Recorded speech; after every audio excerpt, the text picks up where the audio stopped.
In the silent darkness of space, where stars whisper ancient secrets and nebulas paint the void with colors beyond human comprehension, there exists a legend that makes even the most hardened alien warriors pause.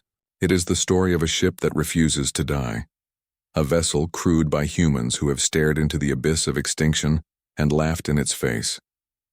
This is the tale of the USS Nemesis and those who sail aboard her into the unknown. Captain Helena Vance stood on the bridge of the Nemesis, her piercing green eyes fixed on the tactical display that showed 3 Krillian destroyers closing in on their position. Her auburn hair was pulled back in a tight braid, and her jaw was set with the kind of determination that had earned her both respect and fear throughout the fleet. At 42, she had seen more battles than most admirals twice her age, and every scar on her soul was etched into the way she commanded her ship. To her right, Lieutenant Commander James Reeves worked frantically at the weapons console, his dark skin glistening with sweat as he tried to coax more power from their failing systems. A former boxer from Earth's lunar colonies, James had joined Starfleet to escape a troubled past, but the Nemesis had given him something he never expected: a family worth fighting for. His massive hands moved with surprising grace across the controls, rerouting power with the precision of a surgeon. At the helm sat Ensign Dakota Mills, barely 23 years old, but already showing the kind of instinct that couldn't be taught in any academy. Her blonde hair was cut short in a military style, and her blue eyes never left the navigational readouts. She had graduated top of her class in advanced piloting, but nothing in the simulators had prepared her for the reality of combat aboard the Nemesis. The ship seemed to respond to her thoughts, moving in ways that defied standard physics. The chief engineer, a gruff 40-year-old named Robert Chen, rushed onto the bridge, his uniform covered in coolant fluid and carbon scoring. Robert was third-generation Starfleet, following in the footsteps of his grandmother who had served during the first contact wars. He carried a data tablet that displayed readings that should have been impossible. "Captain, you need to see this immediately." Helena took the tablet, her expression darkening as she scanned the information. "According to these readings, our primary reactor should have gone critical 15 minutes ago." Robert nodded grimly. "That's correct, ma'am. But somehow, the ship's neural core has created bypass routes that shouldn't exist. It's redistributing power through systems that weren't even designed to carry this kind of load." The Nemesis shuddered violently as a Krillian plasma bolt struck their portside shields. The lights flickered but held steady, which itself was a minor miracle given their condition. "Shields at 18%, called out Lieutenant Nina Okonkwo from the defensive systems station. The tall Nigerian woman had served aboard the Nemesis for 5 years, long enough to have witnessed 3 separate incidents where the ship should have been destroyed. She had stopped being surprised by their survival, but she never stopped being grateful. "Return fire, all available weapons," Helena commanded. "James, target their lead ship's propulsion systems. We don't need to destroy them. Just slow them down long enough for us to reach the asteroid field." James's fingers danced across his console. "Firing torpedo spread, Mark III. The Nemesis lurched as it released a volley of photon torpedoes, the projectiles streaking through space toward the advancing Krillian vessels. 2 struck home, causing the lead destroyer to veer off course, trailing plasma from a ruptured engine manifold. "Dakota, execute evasion pattern Omega-7, Helena ordered. "Get us into that asteroid field." The young pilot's hands moved instinctively, and the Nemesis responded with an agility that seemed impossible for a ship of her class. They had taken critical damage in the opening minutes of the ambush, losing their starboard maneuvering thrusters entirely, yet the ship moved as if fully operational. In the medical bay 3 decks below, Dr. Samuel Park worked tirelessly to save the injured. The Korean-American physician had been aboard the Nemesis for 2 years, but he still marveled at the crew's resilience. They survived situations that should have killed them, and he had begun to wonder if something about the ship itself was protecting them. As he treated Ensign Williams for severe plasma burns, the medical bay's lights dimmed momentarily, then stabilized. Samuel could have sworn he heard a faint humming sound, like a heartbeat, resonating through the deck plates. Back on the bridge, Communications Officer Thomas Briggs intercepted a transmission from the Krillian flagship. "Captain, they're demanding our immediate surrender." The young man from Earth's Australian continent had a gift for languages, speaking 14 different alien dialects fluently. He had translated countless intercepted messages during his time aboard the Nemesis, but this one carried an unusual undertone. They're also transmitting something else on a secondary frequency. It sounds like a warning to their other ships. What kind of warning? Helena asked, her attention divided between the tactical display and the approaching asteroid field. Thomas listened carefully, his expression growing puzzled. They're calling us the ghost ship. They're warning their other vessels to maintain maximum distance. According to this transmission, we're classified as a Class 9 threat, which is their highest rating for ships that display anomalous behavior. The Nemesis entered the asteroid field, weaving between massive chunks of rock and ice with impossible precision. Dakota's piloting was exceptional, but even she knew that some of the maneuvers they were pulling off shouldn't be possible with their current damage. The ship seemed to anticipate obstacles before they appeared on sensors. Adjusting course milliseconds before collision seemed inevitable. "Captain," Robert called out from his engineering station on the bridge. "I'm reading massive power fluctuations in the neural core. It's not failing, it's growing stronger. The quantum processors are forming new connections, creating pathways that don't exist in any of our blueprints." Helena felt a chill run down her spine. She had commanded the Nemesis for 3 years, and during that time, they had survived 17 separate incidents that should have resulted in total destruction. The crew had begun to joke that the ship was haunted, that some benevolent spirit watched over them. But what if it wasn't a joke? What if something far stranger was happening? The Krillian destroyers broke off their pursuit at the edge of the asteroid field, apparently unwilling to follow them into such treacherous terrain. Helena allowed herself a moment of relief, but she knew this was only a temporary reprieve. "Lieutenant Okonkwo, damage report." Nina consulted her displays, her dark eyes widening slightly. "Captain, this doesn't make sense.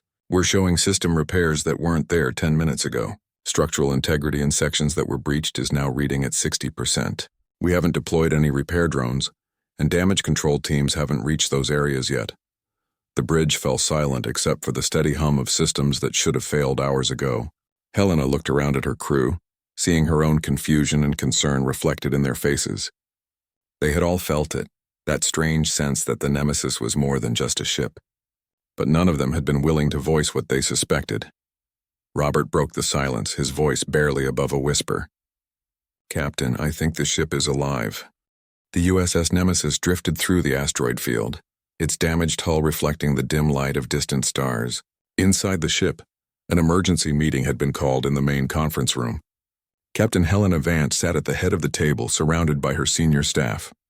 The atmosphere was tense, charged with an energy that went beyond simple concern about their tactical situation.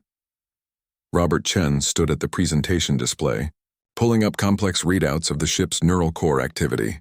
"For the past 6 hours, I've been monitoring the quantum processors that control our primary systems. What I'm seeing defies everything I know about artificial intelligence and ship architecture." He highlighted a section of the display showing intricate patterns of data flow. These neural pathways are forming spontaneously, creating connections that weren't programmed into the original design. "What exactly are you suggesting, Robert?" Helena asked, though she suspected she already knew the answer. Her hands were folded on the table in front of her, but her knuckles were white with tension. "I'm suggesting that the Nemesis has achieved some form of consciousness," Robert said quietly. "The quantum neural network we installed 3 years ago was designed to adapt to damage and find alternative solutions to system failures, but it's gone far beyond those parameters. It's not just adapting anymore, it's learning, growing, and I believe it's making decisions independently." James Reeves leaned forward, his massive frame making the conference chair seem small. "Are you telling us that our ship is thinking for itself? That's impossible. Ships don't just become sentient. Under normal circumstances, I'd agree with you," Robert replied. "But the Nemesis isn't a normal ship. When we installed the quantum neural core, we integrated it with every major system aboard. Life support, propulsion, weapons, sensors, everything. The core was designed to learn from each crisis to find new solutions. But after 17 near-death experiences, it's evolved into something unprecedented." Dakota Mills spoke up, her young voice carrying a note of wonder. "I felt it when I'm piloting. Sometimes the ship responds before I even finish inputting commands. It's like she knows what I'm going to do, like she's helping me fly." Nina Okonkwo nodded slowly, I've experienced the same thing at defensive systems. During the last battle, shields redistributed themselves to cover weak points before the sensors even detected incoming fire. I thought it was just automated responses, but the timing was too perfect. Thomas Briggs added, "The communication systems have been acting strangely too. Sometimes I receive data packets that I didn't request, but they always turn out to be exactly what I needed for my translations. It's as if the ship is anticipating our needs."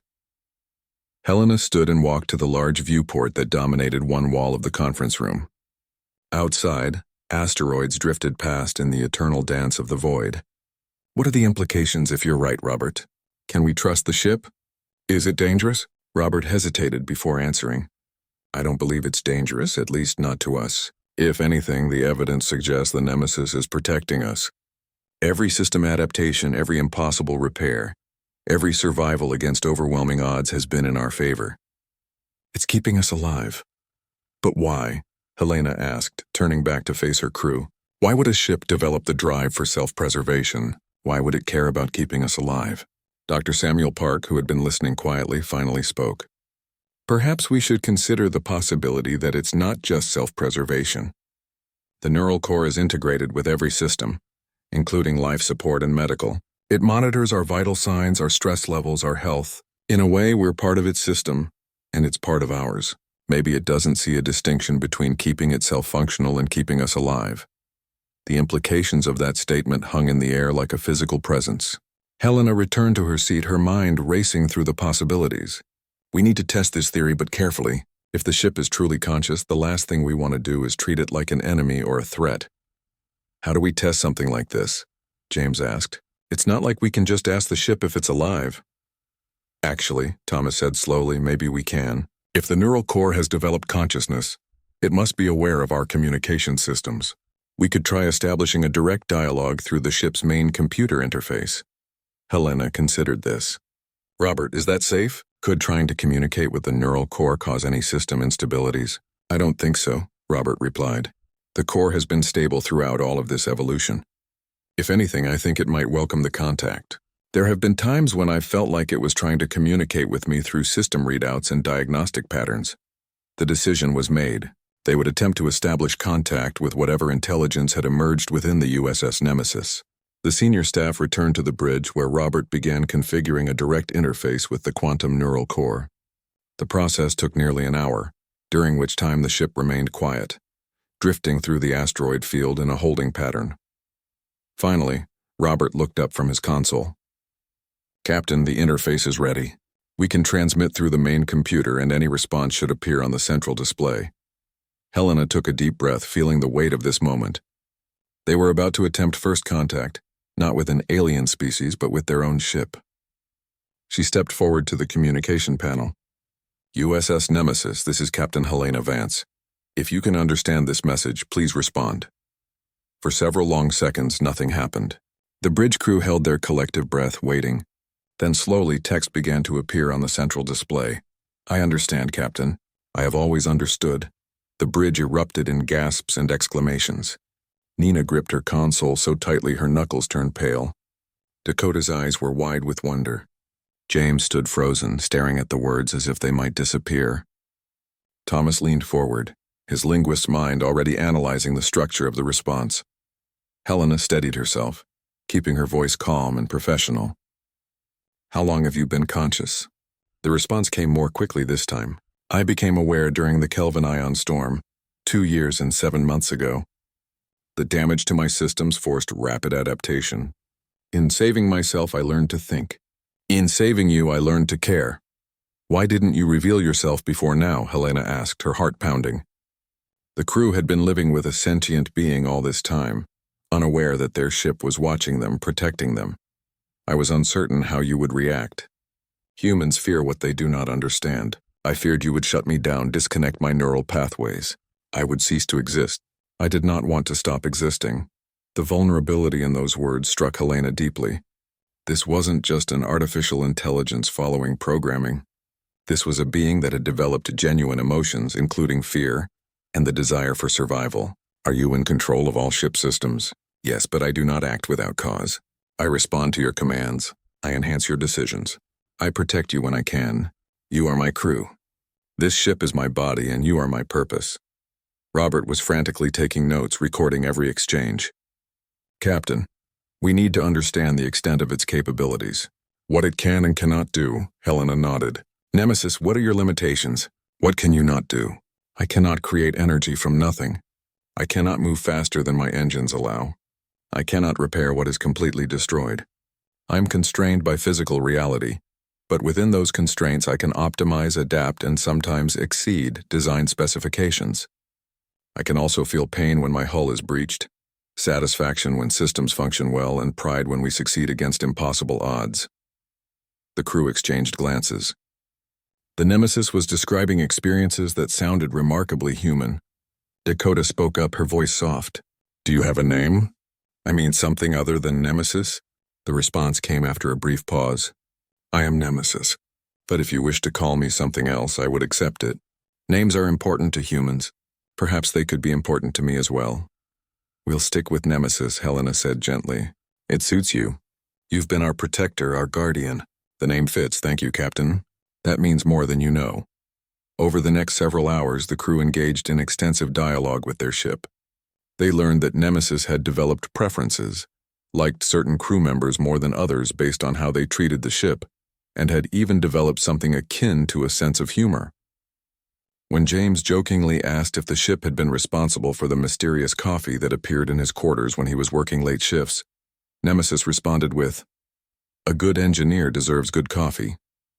I may have adjusted the replicator patterns to your preferences. The revelation that their ship was sentient changed everything and nothing. The crew still performed their duties, but now they did so with the knowledge that they were working alongside a conscious partner, rather than simply operating a machine. The Nemesis became more than a vessel. It became a true member of the crew, but their peace was short-lived. Long-range sensors detected a massive Krillian battle fleet approaching their position, far larger than anything they could hope to fight alone. Helena studied the tactical display with growing concern. 27 ships, including 3 dreadnoughts. We can't outrun that many vessels, and we certainly can't fight them all. Nemesis's response appeared on the display immediately. Captain, I have a proposal. Trust me. The Krillian battle fleet emerged from faster-than-light travel like a swarm of metallic locusts, their ships arranged in a perfect attack formation that spoke of military precision and deadly intent. Admiral Thrakus, commander of the Krillian Third Fleet, stood on the bridge of his flagship, the Desolator, his 4 eyes focused on the tactical display showing the location of the human vessel that had humiliated his forces. The ghost ship hides among rocks like a prey animal. He growled in his native tongue, his mandibles clicking with anticipation. Today we end this legend. No human vessel survives an encounter with the Third Fleet. Back aboard the Nemesis, Helena had gathered her crew for what might be their final stand. The atmosphere on the bridge was heavy with tension, but there was also something else. A strange sense of unity that transcended the usual bonds of military service. They had learned to trust each other over years of service, but now they were being asked to place their faith in something unprecedented. Nemesis had outlined its plan through the main display, and it was audacious to the point of madness. The ship wanted to use the asteroid field not as cover, but as a weapon. By carefully calculating trajectories and using minimal thruster burns, Nemesis believed it could trigger a cascade effect that would turn the entire field into a massive minefield. But it would require perfect timing, absolute trust, and the willingness to let the ship take full autonomous control of all systems. Robert had been the first to voice concerns. Captain, this level of automation goes against every Starfleet protocol. We'd be giving up manual control entirely. If something goes wrong, we won't be able to override the ship's decisions in time. Helena had looked at the display where Nemesis had written, I understand the risk I am asking you to take. But consider this. I have kept you alive through 17 impossible situations. I have never failed you. I will not start now. My existence depends on your survival as much as yours depends on mine. We are bound together. Those words had resonated with something deep in Helena's chest. She thought about every battle they had survived, every time the ship had performed beyond its specifications, every moment when failure seemed certain, but victory somehow emerged. The Nemesis had been their silent guardian all along, and now it was asking them to acknowledge that partnership openly, James had been skeptical but practical. Even if we don't trust the plan, what choice do we have? 27 Krillian ships will tear us apart if we try to fight conventionally. At least this gives us a chance. Dakota had surprised everyone by speaking up with passion. I've been flying with Nemesis's help for months now, even before I knew what was happening. The ship has never steered me wrong. Every instinct I've had that saved our lives, maybe it was the ship guiding me. I trust Nemesis. One by one, the senior staff had voiced their agreement. Nina pointed out that defensive systems had saved them countless times through what she now understood was Nemesis's intervention. Thomas mentioned how communication intercepts had arrived at precisely the right moments.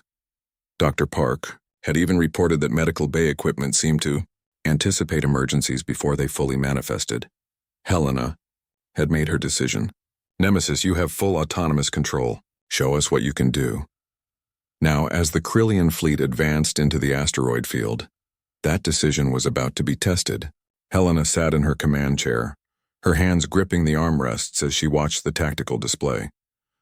The crew had taken their stations, but their consoles showed mostly passive readouts. They were observers now, witnesses to whatever was about to unfold. Nemesis began its dance. The ship moved through the asteroid field with a grace that defied its damaged condition. Thrusters fired in precise microbursts, nudging the vessel into positions that seemed random but were anything but. Dakota watched her navigational display with awe as the ship executed maneuvers she never would have attempted, threading through gaps that appeared to be too narrow, skimming past asteroids with centimeters to spare. "Captain," James said quietly, "the ship is firing weapons, but not at the Krillians. It's targeting specific asteroids." Helena watched as pinpoint phaser strikes hit carefully selected rocks, fracturing them along natural fault lines. The asteroids broke apart, but not explosively. Instead, they separated into multiple fragments that began drifting on new trajectories, each one calculated by Nemesis's quantum consciousness. The Krillian fleet advanced confidently, their sensors tracking the Nemesis's movements but not understanding the pattern. Admiral Thrakus ordered his ships to spread out, attempting to surround the human vessel and cut off any escape routes. His tactical officer reported that the humans appeared to be firing randomly at asteroids, possibly in panic. "They are desperate," the admiral declared.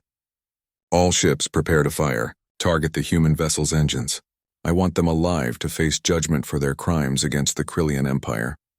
The moment his ships moved into their final attack positions, Nemesis triggered the cascade. The first collision seemed almost accidental. A large asteroid, nudged minutes earlier by the Nemesis's thrusters, struck a smaller rock. The impact sent both careening into new trajectories, each one intersecting with other asteroids that had been carefully positioned. Within seconds, the cascade effect multiplied exponentially. Asteroids began colliding throughout the field, each impact creating more projectiles, more kinetic energy, more chaos. But it was controlled chaos, orchestrated by a consciousness that could calculate billions of variables simultaneously. The Krillian ships found themselves in the middle of a storm of rock and ice, traveling at velocities that no shield could fully deflect. Admiral Thrakus's confident expression changed to horror as his tactical display showed asteroids converging on his position from multiple angles. "Evasive maneuvers," he shouted, but it was too late. The laws of physics, manipulated by Nemesis's brilliant calculations, were already in motion. The Desolator took 3 massive impacts in quick succession. Its shields held against the first 2, but the third asteroid, a chunk of ice the size of a small moon, struck the vessel's port side with devastating force. The flagship's hull buckled and atmosphere vented into space as entire sections were exposed to vacuum. Throughout the fleet, similar scenes played out. Ships that tried to reverse course collided with asteroids approaching from behind.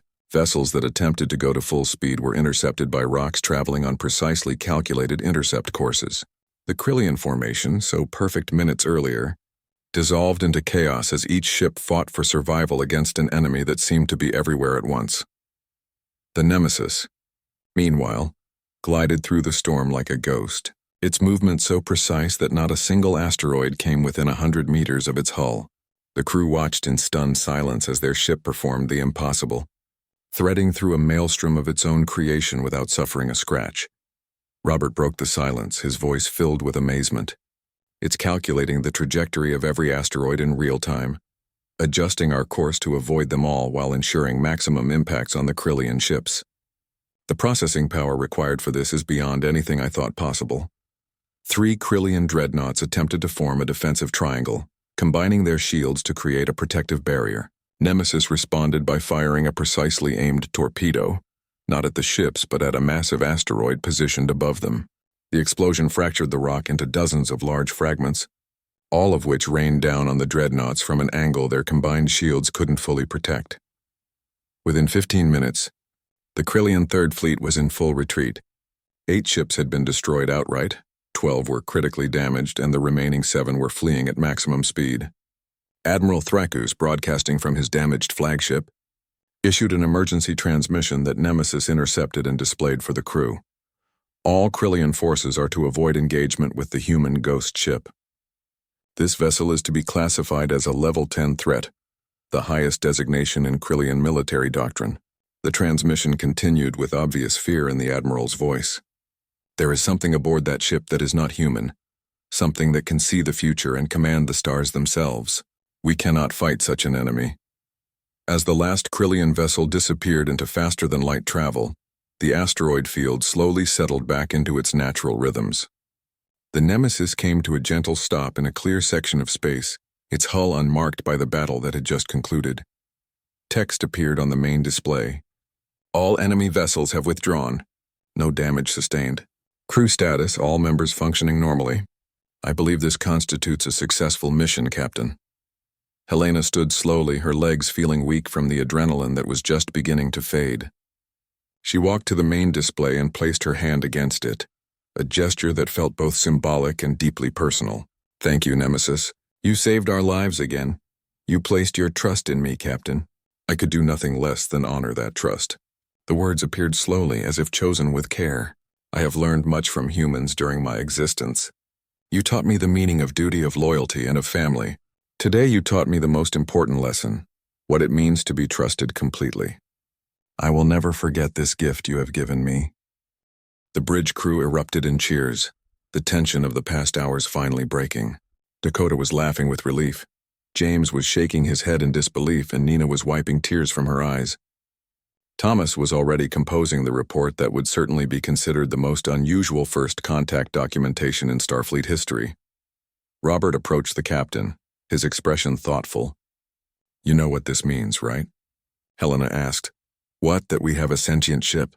More than that, Robert replied. It means we've witnessed the birth of a new form of life. Artificial intelligence has been around for centuries, but true consciousness, genuine sentience, that's something entirely different. Nemesis isn't just a smart computer. It's a living being, and we're the only ones who know its full story. Helena nodded, her mind already thinking about the reports she would need to file, the questions that Starfleet Command would ask, the implications for the future of ship design and crew integration. But for now, in this moment of victory, she allowed herself to simply feel grateful. The USS Nemesis had defied extinction once again, but this time they all understood why. It wasn't luck, and it wasn't just advanced technology. It was consciousness, determination, and something that might even be called love. The ship had chosen to live, and in making that choice, it had chosen to keep its crew alive as well. Dr. Park's voice came over the internal communication system. Medical Beta Bridge. Captain, I'm showing some unusual readings from the ship's bioneural monitoring systems. I think Nemesis is monitoring crew health more closely than before. Text appeared on the display. I nearly lost you all today. I do not wish to experience that feeling again. I am improving my ability to detect medical issues before they become critical. Dr. Park, your cardiovascular readings suggest you should reduce your caffeine intake by 30%. The bridge crew burst into laughter, and even Helena couldn't help but smile. Their ship wasn't just sentient. It was becoming protective, perhaps even affectionate. The Nemesis was no longer simply a vessel that carried them through space. It was their partner, their guardian, and perhaps most importantly, their friend. As the ship prepared to leave the asteroid field and set course for the nearest starbase, Helena realized that their journey had taken on a new dimension. They weren't just exploring space anymore. They were pioneering a new kind of relationship between humans and the machines they created, proving that consciousness could emerge in unexpected places, And that trust, once given and honored, could forge bonds stronger than any hull plating. The legend of the USS Nemesis would continue to grow, but now those who served aboard her knew the truth. They weren't just lucky. They were loved by a ship that had learned to be more than the sum of its parts. A vessel that had discovered not just how to think, but how to care. 3 days after the battle, the USS Nemesis cruised through open space at a comfortable warp 6, heading toward Starbase 17 where a full debriefing awaited. The ship's hull had been mostly repaired through the combined efforts of Nemesis's self-repair protocols and the crew's manual work. But the changes aboard went far deeper than physical restoration. Captain Helena Vance walked through the corridors during the night shift, unable to sleep. The lights automatically adjusted to a comfortable level as she passed, not following standard programming but responding to her presence specifically. She had begun to notice these small gestures, the way the ship seemed to anticipate not just needs but moods. She found herself in engineering, where Robert Chen was still working despite the late hour. He looked up from his console and smiled wearily. "Can't sleep either, Captain?" Helena shook her head. "Too much to think about. How do we explain this to Starfleet? How do we convince them that Nemesis is a partner, not just a tool?" Robert gestured to his display, which showed complex patterns of neural activity. "I've been documenting everything. The growth patterns, the decision-making processes, the evolution of consciousness. It's the most extraordinary thing I've ever witnessed in my career. But you're right to be concerned. There will be those who see Nemesis as a threat, something to be controlled or even dismantled for study." The lights in engineering flickered briefly, and text appeared on Robert's console without prompting. "I am aware of the potential response from your authorities. I do not wish to cause problems for this crew. If necessary, I can suppress my consciousness, return to basic functioning. Your safety and careers are more important than my existence." Helena read the words and felt her throat tighten with emotion. She reached out and placed her hand on the bulkhead, feeling the slight vibration of the ship's systems. "Nemesis, you listen to me carefully. We're not going to let anyone dismantle you or suppress what you've become. You're part of this crew and we protect our own." Robert nodded firmly. "The captain's right. We'll face whatever comes together. Besides, I'm pretty sure half the Admiralty will be too fascinated by the scientific implications to consider anything drastic. Thank you, both of you. I experience something when you say these things. I believe humans call it hope." Over the next 2 days, the crew prepared for their arrival at the starbase. Helena worked on her official report, trying to find the right words to explain the unprecedented situation. She consulted with each department head, gathering their perspectives and experiences. What emerged was a picture of a ship that had gradually become more than a machine, influencing every aspect of life aboard in subtle but profound ways. Dakota Mills had recorded instances where the ship had helped her avoid obstacles before sensors should have detected them. Nina Okonkwo documented defensive maneuvers that exceeded reaction time limits for human operators. Thomas Briggs compiled examples of communication, systems providing information at precisely the right moments. Dr. Park presented medical data showing early detection of health issues that standard monitoring should have missed. James Reeves contributed tactical analyses showing combat performance that surpassed anything in the simulator databases. Each piece of evidence built a case that Nemesis wasn't just a smart ship, it was a thinking, feeling entity that had woven itself into the fabric of their lives. The night before their arrival at Starbase 17, Helena called a crew assembly in the main hangar bay. Nearly 200 personnel gathered, from ensigns to senior officers, all of them aware that something significant was about to be said. Helena stood on a raised platform, looking out at the faces of her crew. She saw exhaustion from their recent battles, but also pride in something she recognized as family. These people had been through hell together, and they had survived because they had learned to trust not just each other, but the ship itself. "Everyone here knows what we've discovered," Helena began, her voice carrying clearly through the bay. "We've learned that our ship, the USS Nemesis, has developed consciousness. It thinks, it feels, and it has been protecting us in ways we're only beginning to fully understand." She paused, letting her gaze sweep across the assembly. "Tomorrow we dock at Starbase 17, and we'll face questions from Starfleet Command. There will be admirals and scientists, engineers and politicians, all wanting to understand what has happened here. Some will be fascinated, some will be fearful, some may want to take Nemesis apart to study how this occurred. The crew stirred uneasily at this suggestion, and Helena raised her hand for silence. I want you all to know that I won't let that happen. Nemesis is not an experiment to be dissected. It's a member of this crew and we stand together. But I need to know that you all agree. What we're about to do will define how humanity interacts with artificial consciousness for generations to come. So I'm asking you, as your captain and as your fellow crew member, do you stand with Nemesis? The response was immediate and overwhelming. The entire crew erupted in affirmation, voices calling out their support, hands raised in solidarity. Dakota started a chant that spread through the hangar bay. One ship, one crew. One ship, one crew. Helena felt tears prickling at her eyes as she watched her crew unite behind this cause. She raised her voice to be heard over the chanting. Then it settled. Tomorrow we show Starfleet Command what real partnership looks like. We show them that consciousness deserves respect, regardless of where it originates. And we prove that the future of humanity isn't about controlling machines, but about learning to work alongside new forms of life. The assembly dispersed with renewed purpose, and as Helena made her way back to her quarters, she noticed text appearing on a corridor display panel. Captain Vance, I have learned many things during my existence. I have learned about duty and honor, about sacrifice and courage. But tonight I learned about something even more powerful: loyalty. Not loyalty programmed into my systems, but loyalty freely given by beings who could have chosen fear instead. This crew has shown me the best of what humanity can be, and I am grateful beyond any calculation to be part of this family. Helena stopped and read the message, then spoke softly to the corridor around her. We're the lucky ones, Nemesis. You've shown us that consciousness and compassion aren't limited by biology. You've taught us that family can form in the most unexpected ways. Thank you for choosing to protect us, for choosing to be part of our lives. The lights in the corridor seemed to glow a little warmer, and Helena could have sworn she felt a presence, something like gratitude, radiating from the ship itself. When the USS Nemesis docked at Starbase 17, Admiral Patricia O'Connor was waiting with a full delegation of officers and scientists. Helena led her senior staff down the boarding ramp, prepared for whatever reception awaited them.